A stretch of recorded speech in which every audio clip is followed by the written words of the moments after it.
അങ്ങനെ കാത്തിരിപ്പിനൊടുവിൽ രുദ്രം എന്ന ചിത്രത്തിൻ്റെ ആദ്യ ഷോ കഴിഞ്ഞ് ചിത്രത്തിൻ്റെ ആദ്യ റെസ്പോൺസൊക്കെ പുറത്തുവന്നുകൊണ്ടിരിക്കുകയാണ്.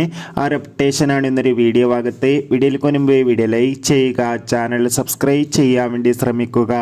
രാജീവ് ബി ഷെട്ടി, അപർണ ബാലമുരളി എന്നൊക്കെ പ്രധാന കഥാപാത്രങ്ങളായി ഇന്ന് റിലീസ് ചെയ്ത ചിത്രമായിരുന്നു രുദ്രം.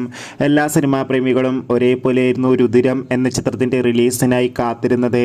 ഫൈനലി ചിത്രത്തിൻ്റെ ആദ്യ ഷോ ഇപ്പോൾ കേരളത്തിലെ വിവിധ തിയേറ്ററുകളിൽ അവസാനിക്കുമ്പോൾ ചിത്രത്തിന് മികച്ചൊരു പോസിറ്റീവ് റെസ്പോൺസ് തന്നെയാണ് പുറത്തുവന്നുകൊണ്ടിരിക്കുന്നത്. ചിത്രം കാണുന്ന സിനിമാ പ്രേമികളെല്ലാവരും ഒന്നടങ്കം പറയുകയാണ് രുദ്രം എന്ന ചിത്രം മികച്ചൊരു ആക്ഷൻ ത്രില്ലറാണെന്നും ചിത്രത്തിൽ രാജീവ് ബി ഷെട്ടിയുടെയും അപർണ ബാലമുരളിയുടെയും മികച്ച അഭിനയം തന്നെ കാണാൻ വേണ്ടി സാധിക്കുന്നുണ്ടെന്നും എന്തായാലും ചിത്രത്തിൻ്റെ കൂടുതൽ റെസ്പോൺസിനായി കാത്തിരിക്കാം. ചിത്രം കാണുന്നവരുടെ അഭിപ്രായം കമൻറ്റ് ചെയ്യുക. ഡിസംബർ മാസം ഇനിയും ധാരാളം ചിത്രങ്ങൾ OTT റിലീസ് ചെയ്യുന്നുണ്ട്. നമ്മുടെ ചാനൽ ഭാഗം പരിശോധിച്ചാൽ നിങ്ങൾക്ക് ആ വീഡിയോയ്ക്ക് കാണാൻ വേണ്ടി സാധിക്കും.